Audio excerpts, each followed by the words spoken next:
Hey everyone, and welcome to Review Crew. Today is our first review, and it is for none other than The Legend of Zelda Tears of the Kingdom, which released exclusively on Nintendo Switch this past May 12th, 2023. It's the biggest game of the year so far, and probably is going to be one of the top games in many people's Game of the Year conversations. But we are here today to review the game. I'm joined by Roger from Roger's Base and Nate from Nintendo Prime. Before we get into the review itself, we're going to talk a little bit about some familiarity with the overall franchise of Zelda and or some basic thoughts on Tears of the Kingdom. Roger, tell us something about the game and or your background with Zelda first. Sure. I mean, in terms of my background with Zelda, the first one I ever played was actually Majora's Mask. So I brought up on one of the intro videos that we did a while ago. I was just going to mention that about your shirt. Your shirt's great. So one of my first systems ever was the N64, and I got it in '98, but I didn't get Ocarina of Time the year it came out. I got Banjo-Kazooie. And then I saw all the hype in the lead up to Majora's Mask's release in Nintendo Power, because as any good kid growing up in the 90s, I was subscribed to Nintendo Power. I read every chapter. I was like, this game looks incredible. I want to check it out. And that actually is the game that got me into the Zelda franchise. So then I went back and played Ocarina of Time. And then over the course of the past, 20 years, have gone back and played all the mainline Zelda games, other than the Oracle games, which has just been dropped on NSO. So it gives me a good excuse to go check those out. In terms of my favorite Zelda prior to this game, I would say would have probably been Wind Waker. I also was a huge fan of Breath of the Wild, but I feel like Wind Waker, I've always been a fan of like the sea aesthetic and boats, and just the art style in general in that game was gorgeous and timeless. So big fan of Wind Waker. And, general overall thoughts on Tears of the Kingdom so far, even if I didn't already just spoil it right there when I was talking about with my history with the series, man, I absolutely love it. I think this very well might be my favorite 3D Zelda in the history of the franchise. And again, that's saying a lot with how much I absolutely adore Wind Waker and Breath of the Wild. Those two games, like in the lead up to Tears of the Kingdom, I would say are like perfect 10 out of 10s for me. I absolutely adore them. I can go back and replay them. I did even go back and replay Breath of the Wild Master Mode in between my playthrough of Tears of the Kingdom, just because I didn't want to like spoil story stuff off stream for myself. I wanted to be able to stream the whole game. So I went back and I played it and I loved it. But I really do feel like Tears of the Kingdom does so much right with the story, with the visuals, with the gameplay mechanics, everything, that it's gone on to become not just probably my favorite 3D Zelda, but one of my favorite video games of all time. Very cool. And Nate, some Zelda talk. Oh, man, I could just go on and on for hours. Look, I've been doing the Zelda thing for a long time. I started when with Link's Awakening. That was the very first game I played back on Game Boy. It wasn't even mine. There's a whole weird story about bullying back in the day. I was not being a very kind kid at the time on how I got to play Link's Awakening, but I made up for it the next day, but it doesn't really matter. Point is, that's my first Zelda game that I ever played, and bullying's bad. Don't do it. And then as I got a little older, it was really renting Ocarina of Time from Best Buy. And then somehow I just kept renting it. It probably would have been cheaper at some point just to buy it, but whatever. I couldn't afford to ever buy it. My allowance only allowed me to rent games. It took me 2 years to beat that game. But the funny thing is that game is what inspired me to start up doing fan websites. That ultimately led to Zelda Domain and then Zelda Informer. I did work at Zelda Dungeon and Universe as well, and did that for a long time. So I have been intricately covering, theorizing Zelda stuff for a hell of a long time until Zelda Informer basically shut down in 2017, and that's when I started doing the YouTube stuff. And I just love this franchise. It's my favorite franchise. It's really weird. Every time a major game in the series comes out, it's always at like this critical injunction in my life that something's happening. And it just helps me sort of emotionally get through it, which is, I don't know if other people attach that to video games, but sometimes you just need that something, whether it's a distraction, whether it's even just something in the story that just, man, that really resonates with what I'm going through. And so Zelda's just sort of always been that constant that I can always turn to.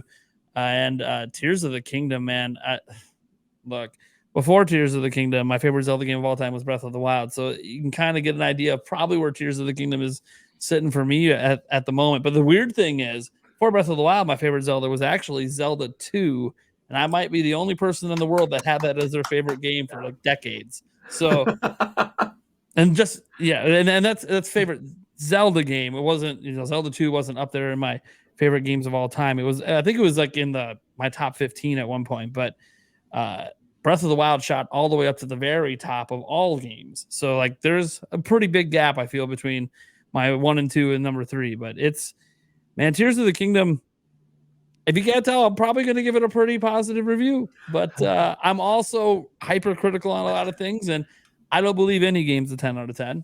So we'll see what happens. Pretty positive too.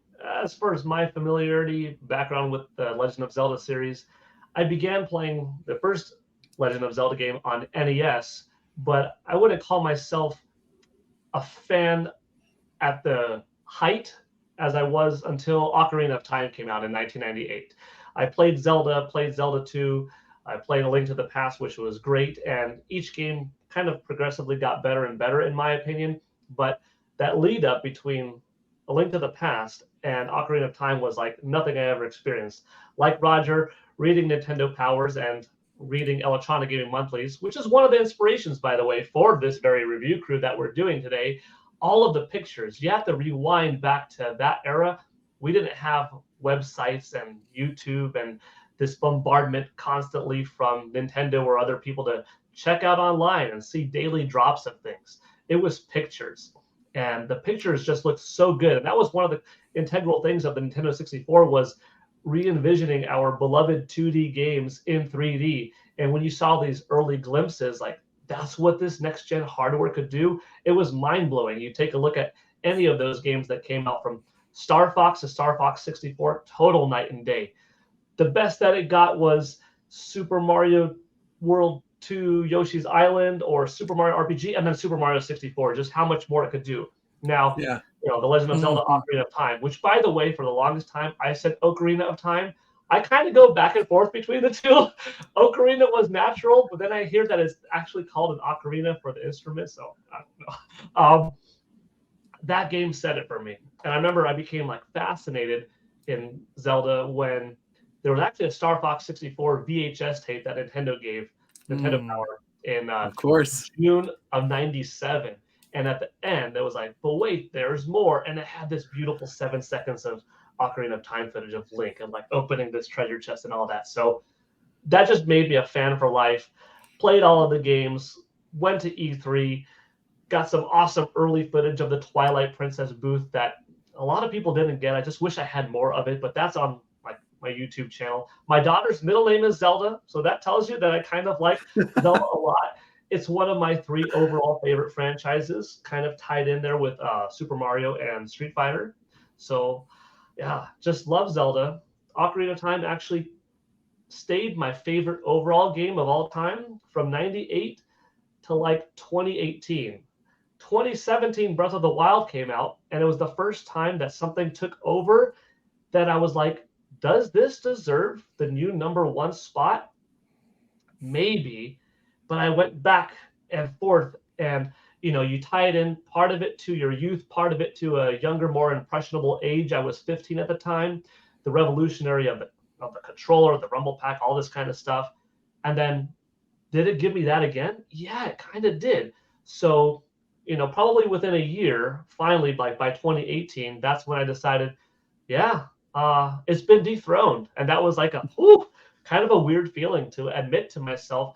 It did enough for me. So anyways, what do I think on Tears of the Kingdom? You'll find out soon. But very high remarks for The Legend of Zelda Tears of the Kingdom as well. But up until at least now, Breath of the Wild officially became my new favorite game of all time from for many reasons. But that's my background on it too. You did forget one aspect of how we got to consume things way back when. So yeah, a lot of still images, magazines. Of course. Some of those magazines came with a demo disc that included trailers. That is true. And you did get to see GMs some trailers definitely on a PC if you were lucky enough back in those days to have a PC to put it in. Yeah, I that's one of the big things I used to love from EGM. I get that disc every time, and I'm like, ooh, what trailer am I going to get to finally see that probably released 6 months ago? See, so much of my stuff was literally out of like the power charts and the power pack preview thing that was in the old Nintendo Powers. But then they would link, because at the time, again, I was growing up, 1998, 1999, websites were beginning kind of to take off. And so it'd be like, find out more on Nintendo.com. So I would rush to the library because we only had dial-up internet at home. And I would like type in Nintendo.com and look up the 4 or 5 screenshots of stuff that were available. And I still have like vivid memories of, going back and seeing like Smash Brothers Melee at E3 2001 and seeing like the screenshots of that game. It was, really. And actually, to go to something you mentioned earlier, Nate, too, talking about like, I don't really know if necessarily video games hit the same way in people's lives as like milestones. Dude, that is me in the Smash Brothers franchise. For me in Smash Brothers, like, the first game came out, I was in grade school. The second game came out, I was in middle school. The third game came out, I was in high school. Fourth game came out, I just left college. And fifth game came out, and I was living here, working full-time in LA. So it's like every single Smash is hit with a different era of my life. So I'm right there with you with the Zelda franchise. I totally understand that feeling.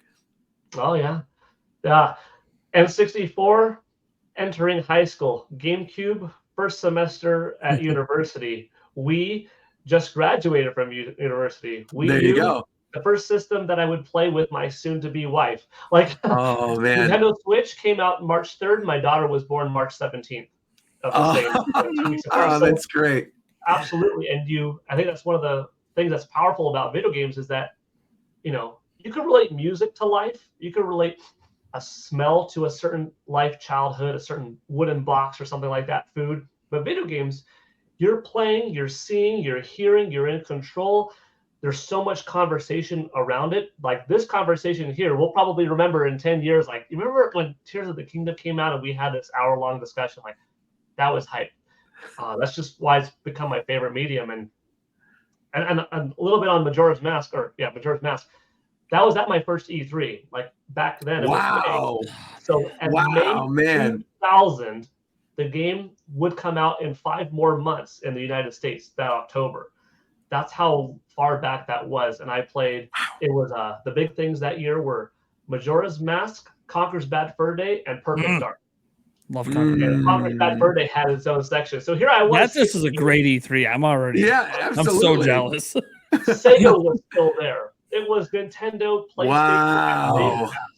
And I would have gone in 1999, actually. That was my first one that I got invited to based off of the previous conversation we had, like with Konami and stuff like that. But something else happened that I just didn't go to for other reasons. But here I was at Nintendo's booth and like, are you 18? Like, I'm 16 for Conker's Bad Fur Day. It's like, well, if you got trusted to be in here, you could go in. So I was like, oh man, my first E3 was a trip, but Majora's Mask, that went on to being, really awesome game. Very polarizing. But awesome game. Let's get into the review. Hopefully you enjoyed our backstory. I guess we could talk with, even though I don't know about you all of you. Well, hold on, let me rewind a little bit. Our review is on a 100-point scale. So we'll give stuff out of 10. Those could be 6.3s and 9.2s. That's how we're going to work, okay? And then we'll average everything out and see what does Review Crew's overall score of this game become. But just to let you know, 5 is mediocre. 5 isn't in a grade level of school like F, bad. 10 is absolutely fantastic. This is immaculate, perfect, one of the favorite things you've ever experienced. 0, absolute garbage, doesn't even work. Trash. And then you go from like excellent to horrible and great to subpar to mediocre and good, and like, so that's how we're going to be addressing this to you. Okay, so that's the rewind. That's what our scale is. And then now going back to the review, I think a good place to start off with is graphics, because different people place graphics at different levels of importance. I think it's definitely important, but maybe not as much as gameplay. But graphics they're what you see first. And if you are fortunate enough to be healthy and have vision to see, it's probably the most powerful sense that you see everywhere. So I think it's a fair place to begin a review with graphics. It's kind of like when you meet someone for the first time, right? Friendship or dating wise or anything, you see them first, correct? Before you get to know the gameplay and the sound, control design, whatever, right? But let's begin there. Visuals. Roger, what do you think of this overall game's graphics? And then Nate, you could chime in. I'll chime in. So this could be unlike that former section where we're in specific modes. Roger, kick it off, but then we could kind of just bounce around and Yeah. Okay. And I could keep this one really short and sweet because I feel like, I've always loved the aesthetic of the Breath of the Wild games. I just think they look so pretty and kind of have that timeless factor the same way that Wind Waker does. Not quite to Wind Waker's level, but again, closer than something like maybe Twilight Princess, which hasn't necessarily aged as well, or something like Ocarina of Time, again, another perfect example. But no, visually, I think this one's great. I think the color palette in this one is also really interesting. Like within the first maybe hour, 2 hours of the game, when you're on the Sky Island and everything's kind of those autumn orangey kind of colors, I was really surprised at first, especially compared to how Breath of the Wild looked, where I'm like, is the whole game going to look like this? Is this going to be what I'm expecting for the majority of my gameplay in Tears of the Kingdom? But then obviously, as you go through it, you get to the different dungeons, you get to the underground areas, the lighting effects. I just think overall, it's a really beautiful game. One of the prettiest looking things on the Switch, but I think, and I guess this kind of goes along with the graphics talk as well, I think the character design in this one is also fantastic. I love all the designs of the constructs. I think the bosses are really cool. The look of the temples in this one as well really stands out. Like, I was somebody that liked the Divine Beasts in Breath of the Wild, but also somebody that thought the outside of the Divine Beasts, I think, looked a little too generic. Like, they all kind of looked a little samey. Whereas you get to the Fire Temple in this one, and it's in the depths, and there's heat going all over the place with these beautiful little particle effects. You've got the water temple in the sky with the Splatoon sludge flying out of it. And as you progress your way through the game, especially by the time you get to the ending, it's just like one other little visual feast after another. So I feel like overall, this is one of Nintendo's prettiest games they've ever made. And yeah, I'm a huge fan of the graphics. Yeah. From an art perspective, I think they nailed it. That was one of the things that I was always looking forward to most in the Legend of Zelda games, and any kind of game really, because I've played plenty of action adventure titles. Is I want to see the cool fireplace. I want to see the cool ice place. I used to look at the magazines. Oh, when are we going to get to the water? What? I don't want to be spoiled.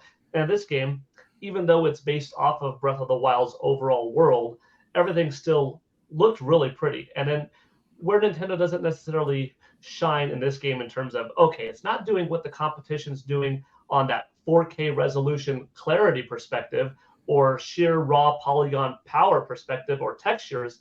It's the art that is terrific. You're looking at all of the different outfits that Link has. I think his polygon model is fine. I think it blends well with the art style, like you were saying. Maybe not quite like Wind Waker, where Wind Waker was so simple yet elegant that it's sort of timeless, like an old school cartoon. I think Breath of the Wild still looks good for being 6 years old, for that matter. But we'll see how well this lasts in 20 years, like Wind Waker did. But Tears of the Kingdom, really good. Fire effects. You mentioned a good thing regarding the beasts, the divine beasts. Before, everything was tan. You entered into it, and it was just tan.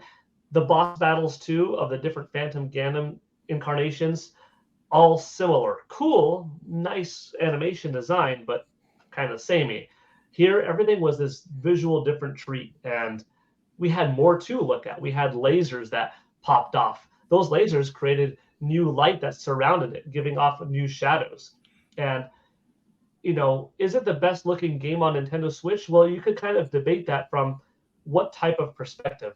Pikmin 4 might be a better looking game on that pure polygon count, but it's a smaller scope game. Luigi's Mansion 3, its rooms might be of a higher texture quality, but it is slower paced moving with, 3 walls. It has that one invisible wall. And this game, when you really factor in, gosh, everything has been made and made tangible, not to like give it a pass on not being as high fidelity, but it's good fidelity with a lot of depth to it and a lot of complexity that it allows you to do. So I think that earns it a really high mark in my perspective of, no, it's a very good graphically looking game.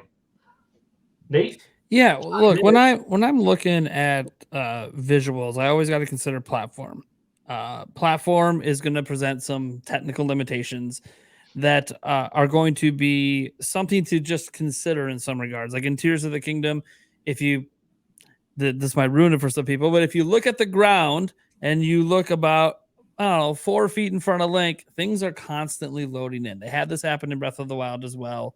and it's happening in this game. So like there's fauna and stuff. Like it's not like big things like enemies jumping in. It's just the details of the world and the clarity of it. It's about 4 feet in front of you, and it's constantly loading in. It's a neat little trick they did because they're pretty limited in what they can do. Tears of the Kingdom is the first game I've played from Nintendo on Switch that feels like it's almost too big for the platform because of little tricks they're doing like that. Like you can tell they wanted to go further with the visuals, but they had to dial things in a certain way because there's other focuses in the game, like the gameplay and all that. But they did do other things like look, the art style I think is perfect. I thought it was perfect with Breath of the Wild, and maybe I'm a little spoiled by people who have played it on emulators and done 4K texture packs and all this stuff to make it look even more gorgeous. But Tears of the Kingdom, the big thing that stands out to me is the 3 distinct visual styles they went for between the sky, the depths, and Hyrule. Hyrule is obviously what you expect. It's what we're known from Breath of the Wild, except now there's a longer draw distance. Things are a bit clearer further away from you, clearly taking advantage of power that Switch has that the Wii U didn't. But then you got that distinct depths look, the gloom and the purples and the darkness, and it's really just an interesting aesthetic. And then when there is a little bit of color, like when you light up a light root and you get that tinge of orange, it just really stands out in that area because it's just such a different style from, say, those fall and autumn colors you get up in the sky. And it's really neat because when I look at the visuals, it's all about, does it work? And one of the coolest things that's really fun to do is you go high up on a sky island, jump off, and go down past Hyrule, down into the depths all seamlessly, which it's the best. Like you get all the visual styles at once. And it's just like, how did they even imagine this possibility? And it just, to me, really, like there's absolutely a ton of screenshots and stills you can take and Tears of the Kingdom just look gorgeous. And then there's ones that maybe don't look so good. And again, considering the hardware it's on and what they had to work with, one thing I think that the Zelda team in particular has shown with these last 2 games that you sometimes don't always get from other AAA games is the visuals are there to complement the gameplay. And we're going to put our focus into the gameplay first. And in doing that, you're going to sacrifice things visually. Could it be a more visually pleasing game if they didn't have Fuse, if they didn't have Ultra Hand, if they cut back the draw distance? Sure, it could be. But then do you really want to give up the mechanics they wanted to implement gameplay-wise just to get something that looks prettier? So while it's not, I would say, the most gorgeous game in the world, when you combine what they're doing in that world gameplay wise with the visuals, to me, it just becomes a really impressive thing. The game can even look this good for what it's doing. So definitely. Yeah, I'm impressed. And I do think there is a tinge of potential timelessness here. We're not going to be able to know for a while, but Breath of the Wild still looks solid. But then again, hey, it's not like the Switch is 18 times more powerful than a Wii U. So we'll see how this holds up as we get to like that next Zelda game. If they keep this visual style and go even further with it, then you're like, oh man, maybe those old games don't look as good now. But man, and I think that's kind of the case too, right? There's certain areas in something like Wind Waker where you go back to it, and I'm sure a texture doesn't look good here or there or whatever. But I think the art style absolutely suits that game to a point where then you can go back and play it now, and it's not like standing out the same way if you play something like Majora or Ocarina or something like that. And I do feel like Breath of the Wild falls more towards that than some of the other 3D games in the franchise. I think this is much closer in line, I feel like, with Skyward Sword, where Skyward Sword had a very like watercolor-esque kind of feel to it. And even recently when they re-released Skyward Sword HD, I was like, oh, I forgot how nice this game actually looks. You go back and play it on a Wii and it looks kind of muddy, but you go and play it on something like a Switch now, it actually looks pretty good. So I definitely feel like it's going to fall more on that side of history. Yeah. Yeah, I think so. It's Nintendo being able to have a more powerful system that could realize their artistic vision, whereas they kind of had to make sacrifices to how do we differentiate this from Twilight Princess and not look too obviously, less in visual quality than what PS3 and Xbox 360 could produce by that time in 2011. And also don't forget, like Skyward Sword came after that beautiful Legend of Zelda demo that we got to play at E3 Yep, on Wii E3. U. And that's the future. But that's another point. If we get a game that looks like that, are you going to have as much complexity in terms of the gameplay and what you could do? Which, speaking of gameplay, we could roll right into that one. If anybody wants to start there, we could take it away. Sure. I think you want to talk about Fuse a little bit, Nate? Because I feel like that was something you brought up earlier, and that's obviously a huge talking point. So yeah, I mean, look, the gameplay in this game is in many ways familiar, right? You play Breath of the Wild. You have like the same combat moves. You have the same sneak strike. You got your sailcloth and all that. Well, I'm sorry, not a sailcloth. I've been mixing that up since day one. You can unlock the sailcloth. That is something you could eventually get. So. Yeah, technically, paraglider. Yeah, right. But anyway, sorry. We were just on Wind Waker, and I'm like, oh, sailcloth. Oh, wait a second, that's different game, but similar mechanic. Anyways, but yeah, no, the paraglider. And so there's a lot of familiarity, and I think what the Zelda team did well is realizing this is a direct sequel. We don't need to reinvent the wheel of what the base gameplay is. But what we want to do is provide new things to this gameplay loop that maybe you didn't consider possible. Like we had, when you get into Fuse, right? Being able to fuse anything together for the most part, almost, I mean, literally, you see a minecart, fuse it to your shield for some reason, you just want to. There's just so many different fuses between your shields and your weapons. And obviously the bow, being able to fuse a arrow to pretty much anything in your inventory, even if it doesn't really do anything, you can just do it. And it's fun to experiment with it. And there's still things to this day when I play it that I haven't experimented with much. Like I started throwing some of these dazzle fruits out now. And I'm like, oh, dude, these things are insane. Why didn't I use this? I'm like 100 plus hours. Why was I not using this earlier? This is sick. Like it blinds them. Anyways. So there's all these really neat ways in which fusing creates new interactions that we couldn't get in Breath of the Wild. Yeah, some of the interactions are similar, like replacing elemental arrows with, choo-choo jellies and stuff like that to get a similar effect to what we're used to. But that's not what stands out to me. It's the new effects and the new abilities that are enabled through the fuse ability that's great. And then when you throw that in with everything else, I mean, obviously, I haven't even touched on Ultra Hand. That is an entire.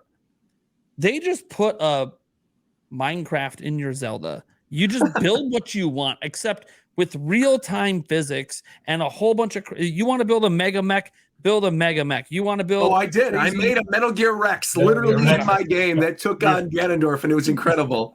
Yeah, like seriously, it's so imaginative because the limitations. Yes, there are limitations to it. You can only fuse like 20 times, so 21 items together or whatever for the Ultra Hand stuff. But what's interesting is within those limitations, the amount of crazy things people have come up with. People somehow put a very basic calculator into this game. You could do that in Minecraft. Why can we do that in Zelda? What are we doing? Like the amount of, and I haven't even tried some of the crazy builds because I'm just having a hard time sometimes just, getting those Addison things to stand up at the moment. So, a little worried about some of the crazy builds, but it's the creativity. I feel like gameplay wise, this is a game you get what you put into it. So if you're someone who's just going to run through, you might fuse a weapon or shield, maybe you never fuse your shield and you play it in a more traditional way, I can see why you might go, the gameplay feels just too much like Breath of the Wild.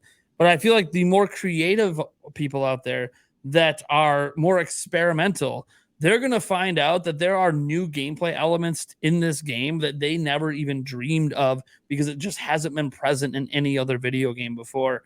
And, Nintendo giving you the quick, they call it ascend, because in development, it was just a tool to get out of backtracking. And they realized, well, if we don't like backtracking, they're not going to like backtracking. Right. And I sat there and I'm like, you know what this is? It's just the magic rope. Like we've had this in old school RPGs to quickly get out of caves, go back to the entrance. Sure. I'm like, that's all you did. You gave us a quick get out of jail free card. But then somehow using that to abuse its a mechanic to do other crazy things. And that's without even getting into recall, which pretty much can break every shrine in the game. Yes, You bring every recall shine is in the game with so good. recall. Yeah. Incredibly OP. And I think one of those things that not a lot of people use that much, but it's so funny because, like, again, I was streaming the majority of this, and you get to like maybe the 80 or 90 hour mark of the game. And I realized, like, oh, I really could have been using recall this whole time and solved half of this. But you forget about it because, like, just what you were mentioning, Nate, right? The creativity behind some of these fused items and things that you're ultra handing together, you almost don't want to just recall. You want to experiment by creating other things. Yeah, like recall almost feels like a cheat code sometimes. Exactly. Especially in the shrines. Absolutely. Yeah. And so I feel like when you're actually on the field and you're doing stuff, I try to avoid using recall as much as possible. And I try building things. And, you know, just a few things that I've fused and used a bunch. The rocket shields, I think, are so useful. Just strapping the rocket and then shooting up. It's basically this version of Rivali's Gale. You just go right up to the sky. 2, in the boats, like creating boats with the electric shock emitter that then has a net to grab fish or grab other items to quickly collect stuff. So useful. And then obviously the thing that all of us have built at some point, that very easy, you know, 6 zonite, 7 zonite, whatever bike where you've got the 2 fans and the little standing. Yeah, exactly. Yeah. You're fusing your way through that people discovered very early on. I mean, obviously, I feel like all of us have used that at some point in time. But again, going back to what you were saying, like, you're able to do things in this Zelda that you couldn't do in any other Zelda game, and that I also haven't seen you be able to do in anything outside of maybe like a Minecraft or like a Banjo-Kazooie nuts and bolts. And I think it's so interesting that when you look at the old Zelda games, what made those games creative and interesting, it was about how you chose to solve the puzzles in a dungeon.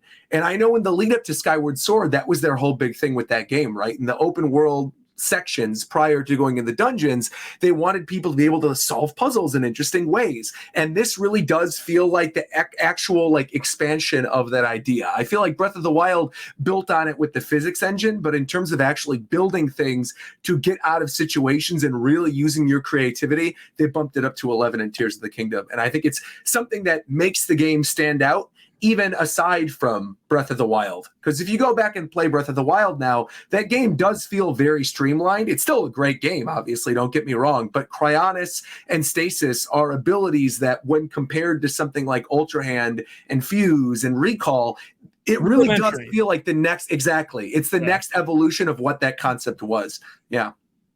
The thing I like, you both nodded at the same time, and you said it, Roger, it does feel like the next evolution of those abilities, yet I don't think that it makes Breath of the Wild no longer a valid game to play. Totally. No Zelda game does that. It's not like after Twilight Princess comes out, you're like, I'm done with Wind Waker. Those are very different, but you don't have that attitude. You don't have like, the hook shot wasn't Ocarina of Time. I don't want to get the hook shot again in Wind Waker. If anything, you look forward to the legacy items.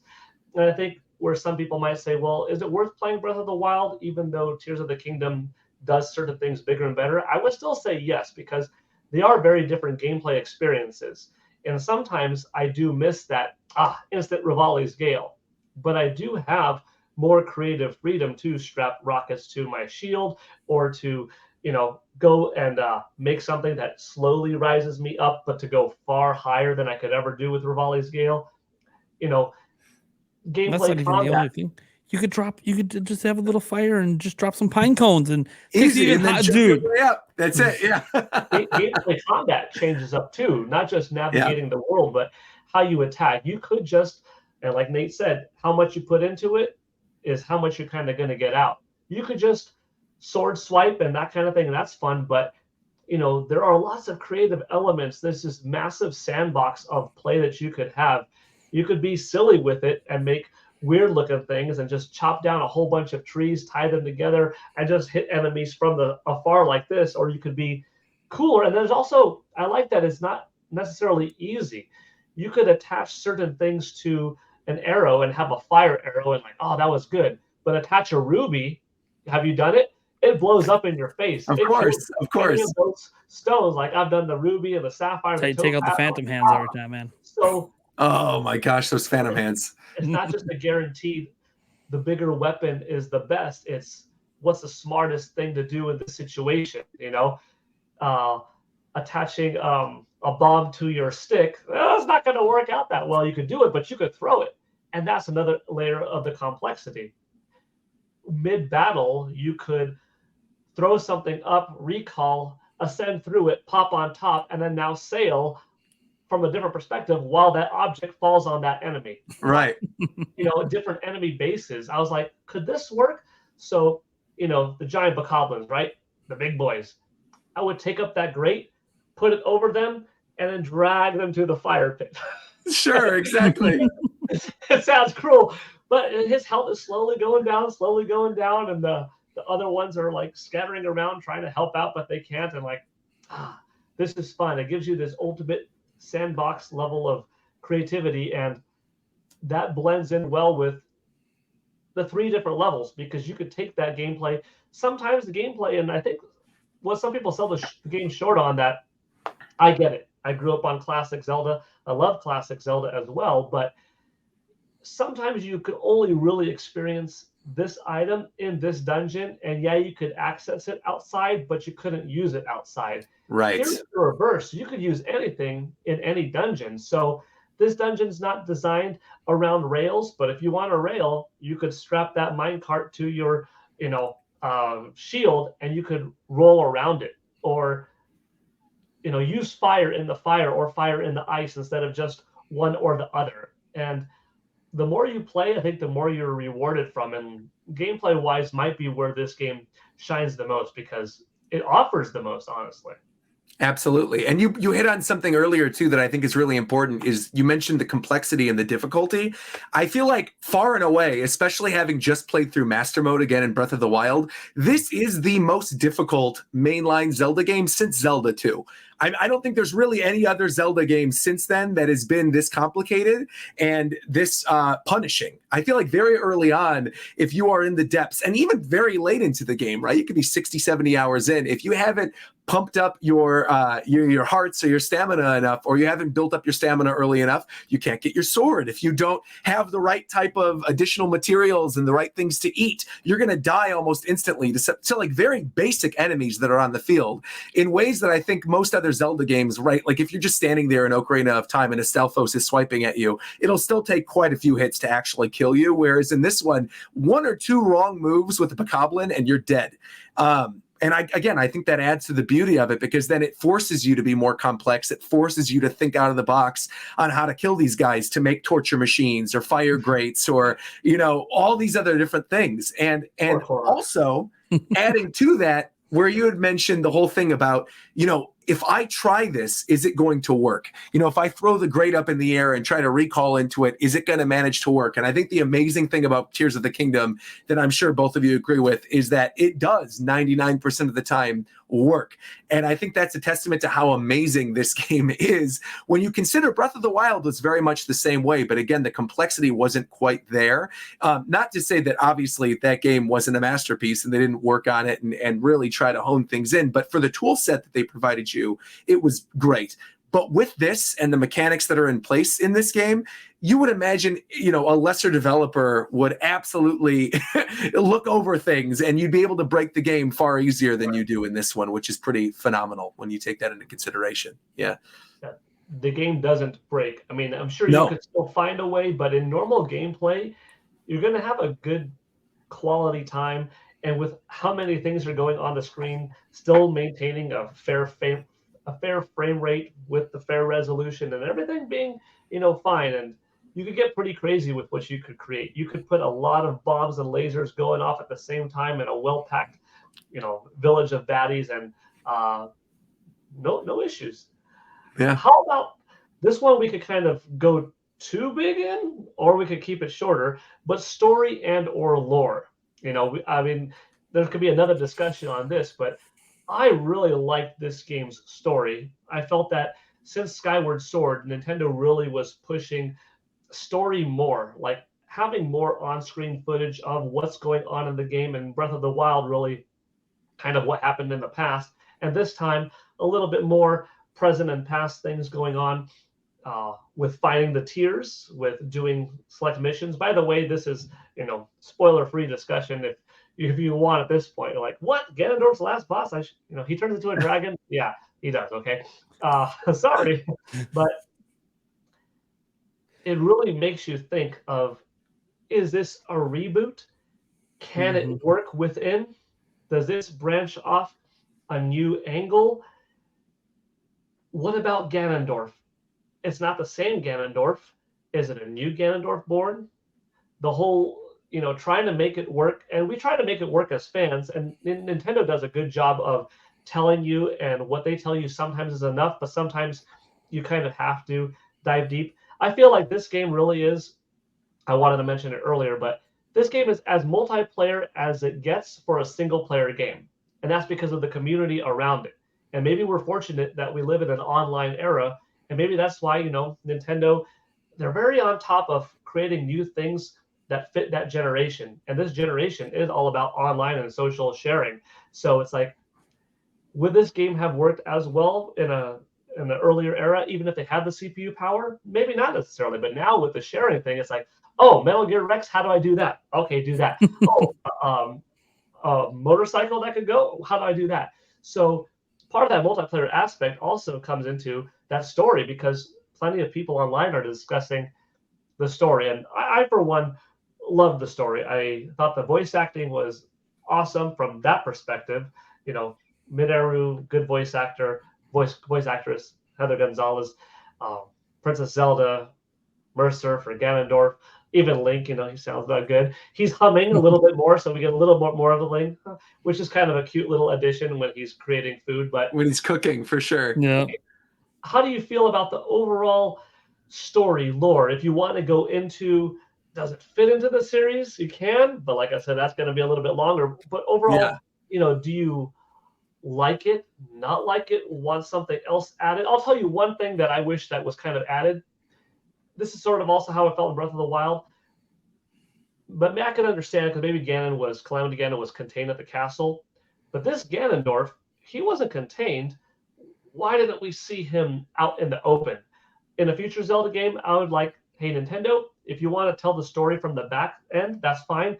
But the main big bad guy, I'd kind of like to see him or her, or that individual, that monster, whomever it is, sort of interacting in the here and now. If you could find a way to tie that in to still have an open-ended game, because I think this is the way that the Zelda series should be handled, is this open-ended nature and not as much linear, which you kind of lose the story when you go non-linear. But if you could find a way, have the main villain, have his presence be felt more throughout the current story, not just through the back. But that is the one, not really a complaint, just I kind of would like to see this going forward, but take it any way you want. Yeah, I think I could really quickly tell a little bit of, and give a little bit of backstory with like the timeline placement thing, because I just did the discussion with Japan Time literally a week ago, and so it's kind of fresh in my mind. But two things real quick on the topic of story, just really briefly. One, I love the story in this one. I think it's significantly better than Breath of the Wild's, but I do feel like it's kind of scattered in the way that it's told, where I do wish there was almost a little bit more of a formula with how you find the tiers, where unless you get to that area where you're following that Impa quest all the way through, you're probably most likely, more than not, going to find the tiers out of order. And I do feel like if you find certain tiers before other ones, it ends up spoiling things that are going to end up happening later on. And so I ran into an unfortunate situation where a character's death was like the second tier that I saw. And so the story was told a little bit of out of order for me, but I still very much enjoyed it.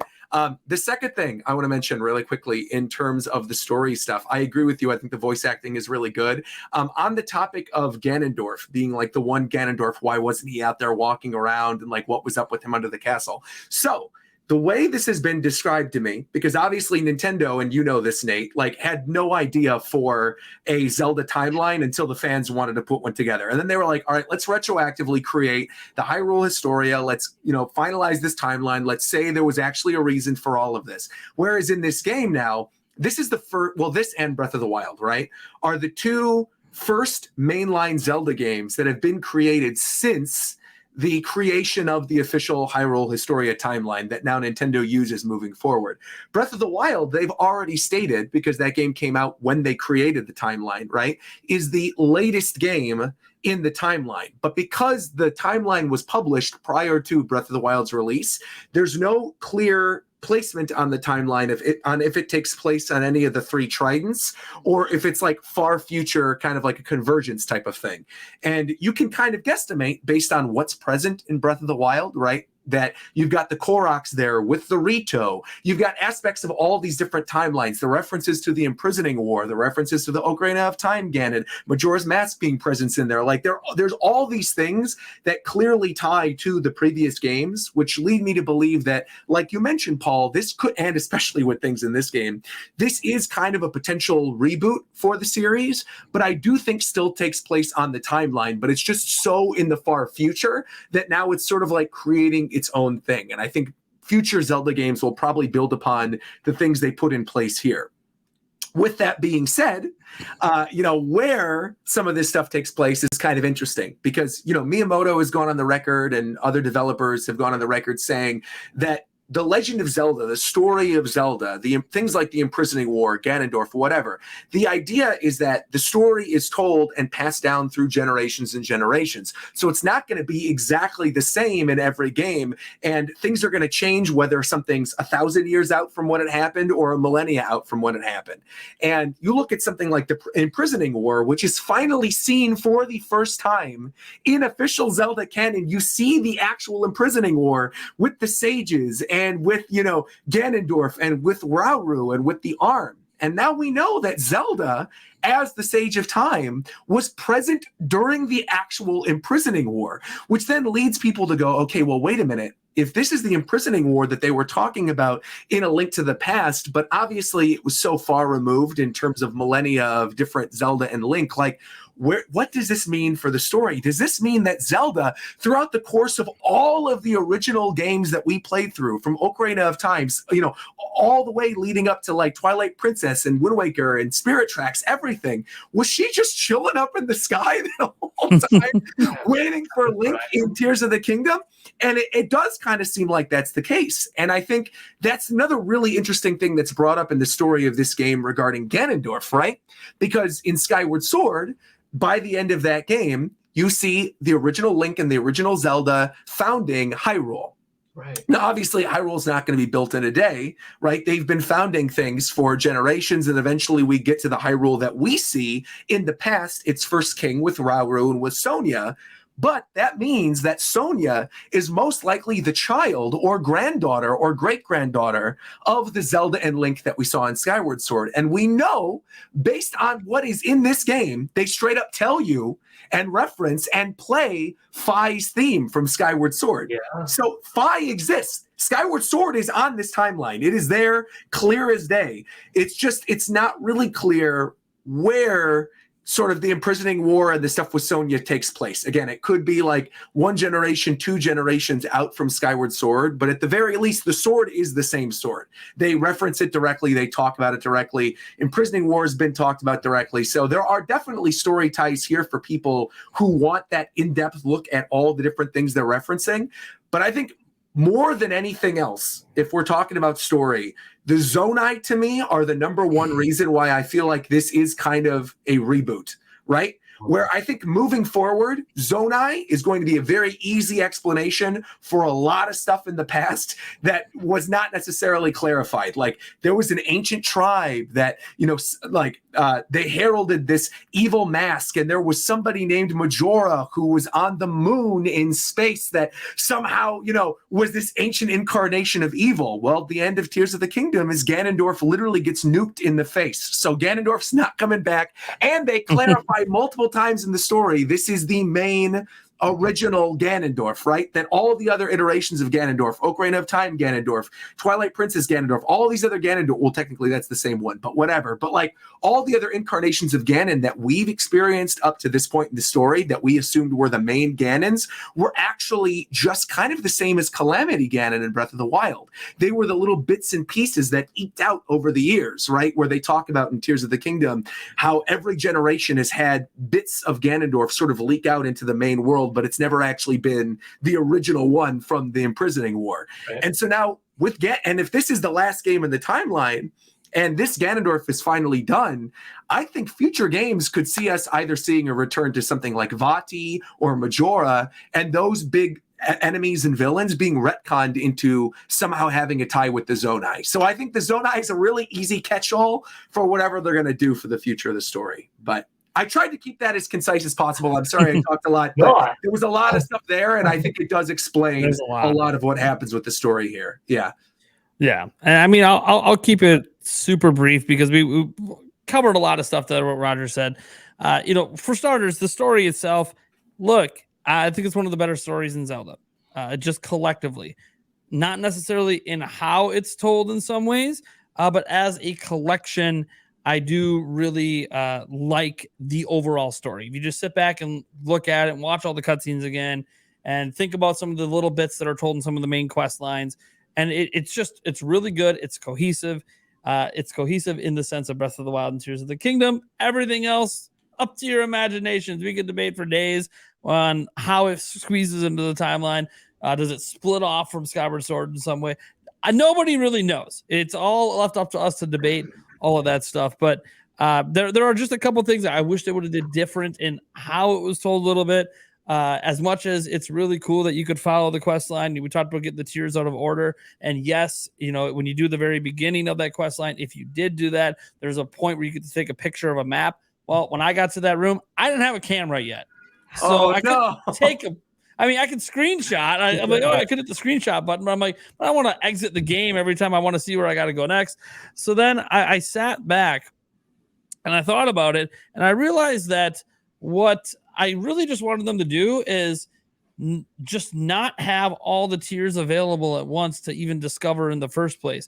You wouldn't be able to discover, say, Memory 2 until you already did 1. And I feel like if they would have just did that, it still could have kept the open world, but suddenly an area you've maybe been to before now had something change in it. And that was one thing when you got to, and that this does happen, like the final tier that you get wasn't there that entire time that you were going for all those other tiers. And I kept thinking, why didn't they just do this the whole time? Because one thing that I kind of have is maybe an overarching criticism of both Breath of the Wild and Tears of the Kingdom is that while like in Tears of the Kingdom specifically, we'll focus on that for the review, we can fix things that already broke. Nothing else really breaks during the course of your adventure. Nothing really changes. The world is what it is.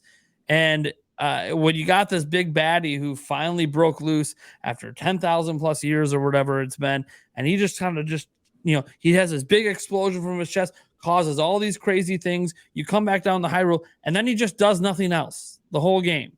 He's just waiting for you to show up. And that's to Paul Gale's point where it's like he's not ever present outside of the memories, and we're seeing all the stuff in the past.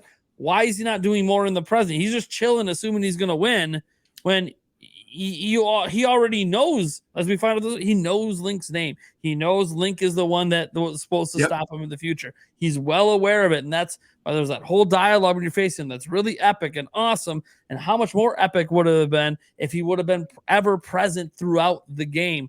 I kept thinking of like the first time that I encountered the Gloom Hands that led to Phantom Ganon, that very first time it happens in the overworld, you're like, wait a second, what? As a Zelda fan, you're like, whoa, this is an entire boss of like a dungeon in Ocarina of Time. What are we doing right now? And then all of a sudden you find out he's all over the place, but there isn't really any connection. Like we connect to it as like Zelda lore heads, but then for new players, they're like, well, what is this? There's no real meaning put into it because there's nothing. It's just something you fight and you move on. And it's just always there. It respawns there every blood moon. And you're just like, oh, so it's just like every other enemy. And now later, when you're on your journey to Ganondorf, some meaning gets put to it a little bit, but that's because you're going to the end of the game. And that's one thing that, as much as I love the overall story, just how they tell it, and the fact that while we can make positive changes to the world, there's no fight back against the positive changes, which doesn't feel right when this is the biggest, baddest, meanest anything that we fought in Zelda history. So much so that the OG sages literally had to basically sacrifice themselves to even just to even keep him at bay. They couldn't even stop him. This is a baddie that had 1 stone. They had like 6. Right. And they couldn't stop him. Like they had to sacrifice just to prevent him from destroying the world, but yet they couldn't defeat him and take him out and this Link guy who doesn't have any of the stones is suddenly supposed to be the hero because he's got the Master Sword that he shatters at the beginning of the game, and you're just like, what are we talking about? And it's such like an epic setup and an epic, and like the beginning and end are like my favorite moments in any Zelda game story wise. Oh yeah, amazing. Just amazing. So I rank the overall story really high. There's just a lot of criticisms about having the way they approached telling it that could have been a bit better. Not so much the story itself is good, just how we could have experienced the story. And then just the fact that we're being told about how powerful and how amazing he is, and he's back. So why are we not seeing him use any of this amazing epic power? What is going on? Why? And I'm right there with you too when you mentioned the thing about the way it's told being the criticism, because I think the place in which I felt it the most were the dungeons, right? When you get to the end of the dungeon and you get the tear and you get the same cutscene four times from seeing Ganondorf. Angles, yeah. Right. And I wish they would have changed that and changed up the perspective a little bit, or revealed something new as you progress further in the game, like something that notes in the game, like, oh, this is the third dungeon you've gone done through. So here's the additional. Yeah. Right. So that's one big thing that I feel about too, definitely. And then I think the counter argument to what you mentioned regarding like him being present, right? I think would be the Phantom Zelda thing with him being present and throughout the course of the game. Yeah, him being the ones to then instigate the stuff that happens at the dungeons with the sludge and the water temple, or like when you go to Hyrule Castle. I think that is probably how they assumed the player would interact. Yeah. But the thing is, like you said, at that point in the story, you don't know until after you've done the 4 dungeons that Zelda is actually Phantom Zelda and not, Zelda. Well, so I think there's a little bit of a point you can figure it out, because in one of the tier memories, he uses that same trick. Right. And if you get to that, and you get that memory, then it's Sonya, then you know, right? Then you just know that like, okay, you guys are falling. You guys think this is Zelda? Okay, Link knows it's not. Can I just tell you? Right. Stop. Right. It's not. And so that probably was their idea. I don't know that it worked as well as maybe they thought it. I agree with you. Yeah. If you didn't rush to do the memories, sure, maybe it worked really, really well for it. But a lot of people are like, but in most games, stories are sort of told in a linear path, and we got a massive story at the very beginning of the game. A lot of people aren't going to want to go 100 hours until they experience story again. So like they're going to seek out some of the tiers. It's just going to happen. And so I do, and obviously you get it out of order. Imagine it's the first memory you got, and you just know right out the gate that's just not like I kept thinking, and this is the big thing, because the Master Sword is clearly intended to be used in that final battle. That's why it doesn't lose power in the whole final fight. Right. It's meant to be used. Okay. So then why at that point, when we're in that lead up to him, and we're up in the castle and Zelda's bouncing around, we know that that's not her, but it's trying to emotionally make you feel like it's her, but it's not her. At this point, she's the dragon. Like there's no tricking me at this point. Yeah. And so like I didn't really understand what they were doing with that. I was like, I'm chasing around this thing I know isn't her, but you're trying to make it feel like I'm supposed to feel like it is her. So some confusing parts, I think, how they piece it together. And I know in like interviews and stuff, they always talk about how, hey, we sort of just put the story on after we get the gameplay together, and maybe it doesn't always work out as well.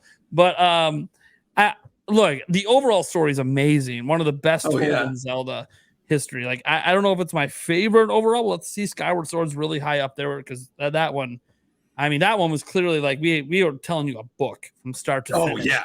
And again, I think Skyward Sword, that was the first game. How they did it too. So that was the last game pre the Historia being put in place, right? So they did that with the intention of, we are making the first Zelda game that is going to set in place everything else forever, now that we actually have an official timeline. And then it's just ironic that you have Link Between Worlds, Triforce Heroes, and then they're like, we're going to soft reboot and we're going to put it all the way at the very end and do this again. Like, it's just kind of funny that's how it worked out. But I think another thing, going back to what you had mentioned, like him being under the castle and the sword, and we talked a little bit about like her potentially being in the sky throughout all those other Zelda games. I almost feel like, because people brought up, if you go back to the first sequence, in the opening sequence, at the end of the game, you can use the bombs on the wall and then actually see that she was the dragon, and you could see her fixing the sword and all that stuff on the mural on the wall that we could have seen in the beginning of the game, but it was covered up by rocks. Yeah. I feel like it's implied that she was always there and that always happened. But I also think there's an argument to be made about like a time loop type of thing, right? Where had they not gone down and Rauru's arm did not see Link and Zelda there, and that didn't set off everything that kicks off at the beginning of the game, that she never would have become a dragon in the first place. So it's kind of like a Back to the Future type deal, which is, I think, probably why they ended up showing the mural with the rocks at the beginning, but then having it covered. So then it's up to interpretation. Was she always behind there? Yeah. But I think by the end of the game, it's confirmed now that like she is there in the past as a dragon the whole time, waiting for Link and healing up the Master Sword. Because again, that throws in the weird loop of, okay, well, if this is the Master Sword and this is clearly what the hell has been all the other what have been the other Master Swords? Right. So I think the assumption is that the Master Sword is crafted in Skyward Sword, right? Exists throughout all of time, leading up to Breath of the Wild as the last game on the timeline. And then as Zelda, the whole beginning of Tears of the Kingdom happens and the Master Sword breaks and she is healing it, that then creates either a timeline split or then changes it, sort of like Infinity Stone style with the Avengers movies, where they were always there, but Zelda was present in the sky, but there was basically like two Master Swords existing. The one on the original timeline and then the one on the parallel timeline that was being healed to lead up to Tears of the Kingdom. So it's weird. It creates a loop, but it also kind of makes sense for what we've seen in the story moving forward. And if they want to retcon certain things with the Zonai, I think they can do that, having these creatures up in space that maybe, whether that's a relation. Zonai is how we explained everything. That's what we said earlier. Right. What the Master Sword conundrum? Zonai. Don't worry about it. Exactly. Zonai. Don't worry about it. Right. What about the Triforce? It's Secret Stones? Zonai. Don't worry about it. You look at something even as similar as like when New Hyrule is founded in Spirit Tracks, right? Like on the Wind Waker split of the timeline, that there's, the ancient little people that are in their like wheelchair things. And then what are they called in that game? Oh my gosh. I'm drawing a blank. But like the people of, you could easily retcon that and be like, oh, they're actually descendants of Zonai. Very easily you can do that. And I think there's a lot of stuff like that for old games on the timeline, like pre what Breath of the Wild and Tears of the Kingdom are setting in place, that if they really do want to create a full-on timeline of like, this is what the games are like, I think they can go back and retcon some of that and do it. Or I think they could very easily say, this is the timeline pre Zelda going back and fixing the Master Sword, and that's one timeline, and then from that moment onward that creates the new parallel timeline of where everything moving forward is going to be. I think in the end, one thing is very clear, and I think everybody who, if you're an old school Zelda fan, you know this. If you're a new Zelda fan, it doesn't really matter. Good for you, because at the end of Tears of the Kingdom, the feeling is this is a reboot in at least one sense. They are resetting what the expectations are for the future of Zelda, period. Bingo. And if you just started, and very likely many of you watching this, your first Zelda game was Breath of the Wild, because 30 million, never been done with Zelda. Okay? Right. Lots of people's first Zelda game is Breath of the Wild. So for you guys, it doesn't matter. It all makes sense to you because the prior games don't really matter that much. But to us old heads, it matters, but also we got that reboot feeling as well. We know what's going on. And because of that, I think it just gave them a clean slate. I think that was maybe their goal with Breath of the Wild game. We want a clean slate, as clean as you can get. People will always argue the slate's never clean because the Zelda lore goes on forever. But as clean a slate as they can, to be like, hey, for the next game, you're not thinking about those old games anymore. You're thinking about Breath of the Wild, Tears of the Kingdom, and what they set up for what's going to be next. Like, hey, Ganondorf is now eradicated. What now? Hey, guess what? He went away in a way. Demise didn't even go away this way. Yeah. So does that mean Demise is still floating around somewhere because his remains were locked in the Master Sword and he was supposed to decay over time and go away, but yet he never got nuked? I can say that. He was never nuked. So that's a definitive. There's an argument Demise could float back somehow. With time travel, you never know what's going to happen. So, for all of that, and I swear, Nintendo, if the next Zelda game, I know this is unrelated to the review, you bring Ganondorf back through some time travel bullshit, and you don't take advantage to bring back either one of the older enemies that does exist, or create a brand new entity to. I mean, that's what I'm really excited about. I was like, what if they do something new that we just don't that you can surprise us now? Just don't pull a Zant in Twilight Princess where I felt like you were surprising me then. And then you twist the key and it's Ganondorf. And I'm like, no, Zant was so badass. What are you doing? I do think you're onto something too with the future games, because I think if they wanted to do that, the beautiful thing about what they set up in Tears of the Kingdom is you have literally a millennia of time in between the 3 timelines ending on the original timeline leading up to Breath of the Wild that is ripe for future traditional style Zelda games. I think like in terms of gameplay and both story, I think Breath of the Wild and Tears of the Kingdom are like full on a paradigm shift. Like, I don't know about you guys, but I really feel like the next 3D Zelda, whatever it ends up being, I think it's going to take a long time before we get it. And we'll more likely than not get like a top-down 2D style one again. I would not be surprised if Ganondorf is the villain in that, or Ganon or some iteration of him is the villain. And the 2D ones moving forward are kind of like your classic traditional regular dungeon, story, small key, open up a treasure chest type games, in the same way that we have 2D Mario and 3D Mario, right? Like both coexist just fine now. I think we're now living in a world kind of in a post Tears of the Kingdom, Breath of the Wild world, in which you've got top-down 2D Zelda representative for the old fans, the more simple kind of you go into a dungeon, you tell a story, and that could take place on those old timelines. And then you've got the new style of Zelda, the Breath of the Wild, Tears of the Kingdom-esque one that's big and open world and what people are used to, that I think moves forward whatever the next main story is going to be, with the only thing that I think maybe being the exception of this, and I think this is kind of important for 2 games in the franchise specifically, is I think Zelda 1 and Zelda 2, because they are such old games and because there's a lot of story stuff there that now when you look at what's introduced in Breath of the Wild and Tears of the Kingdom could really benefit from being remade in the Breath of the Wild, Tears of the Kingdom engine, in which they can actually spend time crafting a new game, and in the interim giving us a remake of one of those older ones that again still takes place in that old timeline, but then also gives us a little bit more of a flesh out story and connects those old games to the timeline that we now know with Tears of the Kingdom and Breath of the Wild, where who knows, maybe there were Zonai remnants in Zelda 1 and Zelda 2 that we weren't aware of, or things that took place in those games. Like, who knows?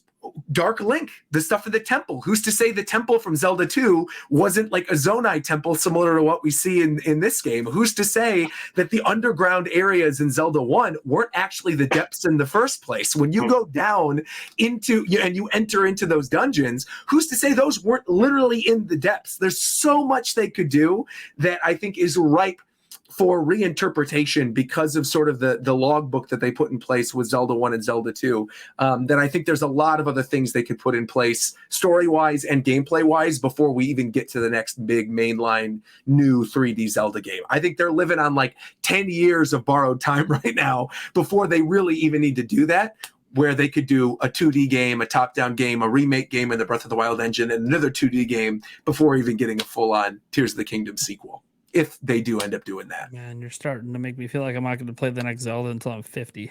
There's a lot of you might not, to be fair. Yeah, we don't know. Yeah. Like, oh man, we just did Breath of the Wild Tears game. We're going to reinvent the wheel again. Oh, well, okay, it's a decade. If you look at it from a sales perspective, I think the Legend of Zelda series right now is somewhere at 150 million. And the combination of Breath of the Wild and Tears of the Kingdom make up about a third.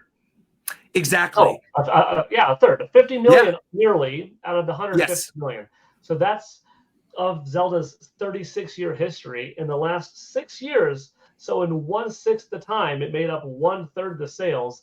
That's a lot. So going forward, what worked is going to be the next big title. 100%. I don't doubt that they'll return to smaller 2D ones, but they have so much ammunition to go forward with this 3 model. Continue tinkering in it. Maybe they'll listen to a review crew and say, okay, we'll have the next baddie show up a little bit more often. There we go. We're talking directly to you, Nintendo. That's right. Aonuma, you're listening, right? I think a simple solution could have been, like for the Tears, for instance, which one you find first is the first part of the story. They kind of gear that towards the areas that you're going to go towards first are probably going to be the earlier ones, but not guaranteed. and this is where it kind of clashed. I didn't even have the first memory until right before well, the first end memory was really because I weird. wanted the That true one was ending. The Deku tree. Yeah, But- and I'm like, there was Right. nothing that made me want to go there. I kept thinking back, like, why didn't I get that one? But I didn't realize you have to talk to him afterwards to get it. I just The cleared it. one I cleared up the forest. I thought I was good to go. Yeah. Yeah, there was nothing that really directed me. They're like, I know the Master Sword isn't there, so why the hell do I even want to go there right now? Right. Hetsu's just chilling in my main village. Super convenient to drop off Korok seeds. What are we worrying about the Korok Forest right now? I'm not even thinking of going north right now. What are we doing? But and that's kind of the thing. Like, I enjoyed this game getting lost, going where I wasn't supposed to. That Definitely. sandstorm, Mhm. I'm going to try to go through that sandstorm. I'm like 6 hearts in. That's way too difficult for me. That ended up being my second, dungeon, my second temple. Oh, wow. So, and my map wasn't even, I didn't even that unlock dungeon the was towers yet. I was just going through. I couldn't even see, I didn't even go to Hateno Village and get the hero's path. So Sure. Oh, sure. later on, I could be like, whoa, I went from here and like this really skinny green line like here. But that's part of the fun factor. But see, that sort of exploration and you're tempted to see everything in any kind of order that compels you, go up to the highest platform that you can in the sky and then use as much zonai as you can to go as far as you can. That kind of contradicts the finding the story elements, because those could be deterrent if you find the wrong one. Like, I didn't find them all in order, but I didn't find them in too badly of an order, out of order, I should say, to ruin it. But that's one of the things. Like, what if you just, each one you found happened to be the next chronological one that told the story? Maybe that would have worked better, maybe not. I don't know. But the last little bit of thing on story before I guess we kind of go into music and then any other final thoughts would be, what do you think about it as a sequel to Breath of the Wild? Because sometimes it felt like a sequel, and sometimes characters like, you don't remember me? I did a lot more. Come on, it's only been 5 years. Overall, I could feel that it was a sequel for us, but also not being called Breath of the something or something of the Wild. It does feel like a more accessible game by everyone, because you can just jump right into Tears of the Kingdom. And Nintendo said recently, when they announced that, the game bought 18.51, sold to 18.51 million, consumers, but 15.5 million, people that purchased it yet. Whatever, 18 million people overall. A lot of those people were not Breath of the Wild owners. So you see it worked, and then that means, if you have something with a 2, there's always that, oh, I didn't play the first. Should I bother? Maybe I'll skip it. This way it did it, but. Do you have any final thoughts on story of, did it feel like a sequel? Was it as sequel-ish as you wanted it to be, or not so much? And then we'll go on from there. I will say it stands fine on its own. It stands totally fine on its own. Every Zelda game can stand on its own. So it stands just fine on its own. There are those weird moments where some characters don't seem to remember you, or maybe they do remember you, but the way that they do just doesn't seem correct to what happened in Breath of the Wild. And I understand, it's very hard in a game this large to try to create that 100% cohesion with everyone. But what I will say is, obviously, as someone who beat Breath of the Wild, the game, I almost think Tears of the Kingdom had a bigger impact on me because of Breath of the Wild. So it definitely felt like a sequel to me, because everything that happened in Breath of the Wild, while you don't need that to play Tears of the Kingdom, I think it adds added context. Like, for all whatever people want to criticize the story and all of this stuff in Breath of the Wild, I'm sorry, what happened there is why I give a shit about Zelda. Sure. It just is what it is. Nothing happens in this game to make you care about Zelda, but what makes you care is what happened in the past. Like, that's what makes, like, the moment when you find the torch right before going to the end of the bottom. Oh, that's what made that so emotional. Yes, because that happened at the beginning of the game, but you actually gave a shit what happened to her at the very beginning of the game. Like, because of what she did in the 100 years, and you sacrificing yourself to protect her, which enabled her to find her power to put him at a standstill, and like all this stuff, all the emotional moments that happen. You read Zelda's diary. If you got all that intrigue and you realize that she freaking loves Link. What? Yeah. What? The house. When does Give this? her the house. Yeah, the house. Exactly right. Yeah. Well, they potentially might have lived together. I don't know what gave her the house. There was a new room. True. She might have just taken over. She might have moved in and then she took over. Now it's Zelda's house. What was interesting is like, oh, people don't remember. Like, yeah, because I'm off doing things with Zelda all the time. I'm like, well, okay, come on. Yeah. Come on. I think Zelda loves the man. We already know this from the diary. Come on. I agree with you with the champions too, because I feel like for me, the moment of Sidon showing up and fighting alongside him, or Riju, I mean, that so much more impact. Stuff absolutely hit way more because you play Breath of the Wild. And even like the first entrance you see Yunobo, right? When you see Yunobo, you remember him as this bumbling goofball who's just like you're going to be the new champion. And suddenly he's this like jerk wrestler dude, and I'm like, who are you? What happened to you? High on rock meat. Yeah, exactly. I think that type of thing made that so much more interesting and fun. So yeah, I definitely think in that aspect it works as a sequel to Breath of the Wild. I think the only thing, like both of you had already mentioned, there's certain NPCs here and there who, don't necessarily remember Link in the way that you remember it. But at the same time, I think the side quests that I thought were important, and seeing certain characters again, like Hudson and Terrytown, like seeing Terrytown built up into this metropolis of Hyrule now, that's like the construction hub of the entire world. When you remember it just being like this little plot that you built from the ground up with these little box houses in Breath of the Wild is so cool and makes you love those characters all the more and want to do those side quests in Terrytown, and makes it so much cooler that you see like it's become this vibrant community because of you in the first game. Yeah. Yep. And like everything that happened, you go to like Hateno and you see that Zelda built a school there and all this stuff. Exactly, it's like that is just so much more impact because of Breath of the Wild. So while it, like every Zelda game, it stands on its own, this is one of the first sequels. Like Majora's Mask back in the day didn't really hit harder for me because of Ocarina of Time. You could talk about the Navi stuff, and even that's never even been confirmed. You're just after a lost friend. But nothing that really happens in Majora's Mask, I think, slaps hard because of the story and stuff in Ocarina of Time. It's sort of its own thing. Yes. But this direct sequel, it's like, if you played Breath of the Wild, you are being massively rewarded with additional feelings that you're having while going through this game. And so as a sequel, to me, it absolutely worked. But I don't know. Paul sort of suggested maybe it didn't. So I don't know. We're going to find out in our final review scores, I guess. Yeah. Any thoughts on music? Music and or audio design from weapons. Better than Breath of the Wild. So much better. In every single conceivable way. Yeah. Every boss battle.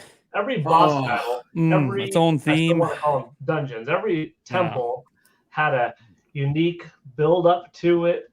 Dun, dun, dun, dun, dun, dun, dun, dun. Like, I loved each. So many calls. I actually liked each. Well, didn't really touch on that too much, but I guess I'll throw in the bosses with the music. I loved each boss. I thought each boss was back to the Zelda bosses that I liked in the past, where they're all very different. Like I would buy an amiibo of each one, and they all look distinct and cool.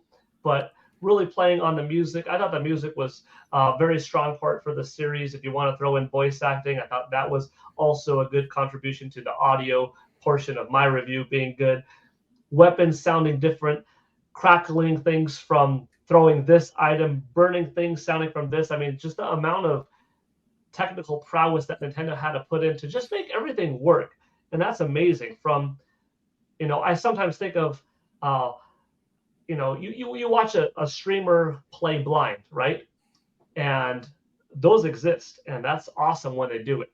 I think of just how much in for a treat. No, I mean like literally you cannot. Oh, you mean like never having played a Zelda game ever? Oh, no, I understand. You don't have vision. Oh, you mean visually? Oh, I got you. I understand. Okay.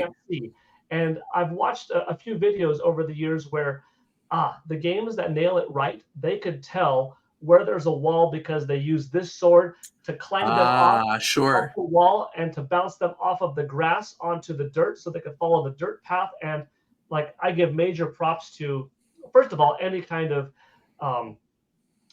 assistance or adaptive kind of controls or within the menus that help as many gamers play as possible. I think that's a beautiful thing. but Oh also yeah. when the game is sophisticated enough and different enough that it gives, someone who is hard of hearing or without eyesight to actually play, you're in for a treat in the audio department, I think, because yeah, it might take a while to scroll through because there's no audio cue on the big Rolodex of how many things you have to flip through, which I guess that would be maybe a control issue if we dive into that. How could they have fixed that? Maybe with a circle that you could pop up instead. That'd be a little bit quicker than scrolling from left to right. But once you get there, you would know, this is how this is affecting that enemy. And yeah, just throwing that a little bit in there because I do enjoy many communities playing it. And for me, I was in for an audio treat. And I just hope that others that maybe if you can't see, you also enjoyed that audio perspective. But yeah, any last musical thoughts? Sound design was great.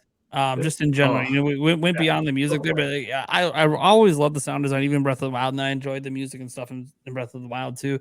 This just took it to another level. I think what's interesting is I think a lot of people will play this game in like maybe 5 years from now, struggle to think back on one key song that just sticks in their head.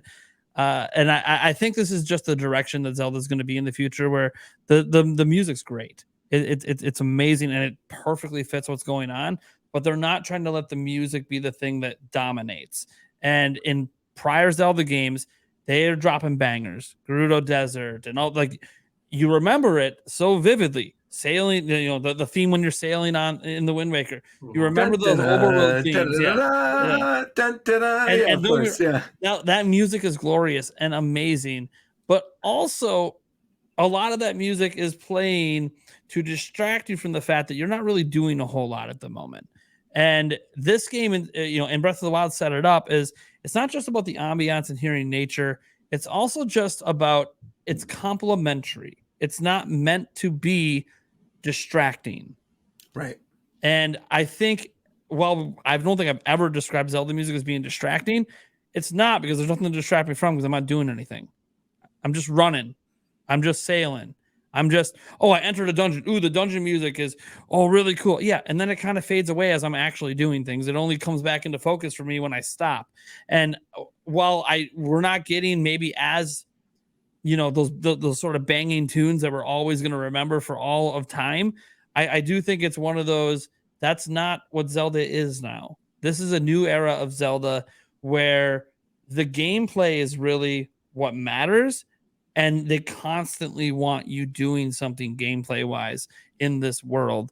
And the gameplay is so fun and so imaginative in ways that you don't need that banger hitting in your head, making you bob all the time. And even then, there's moments, and there's certainly some amazing tracks. So much better. Way more variety, way more tracks, way more callbacks than Breath of the Wild had.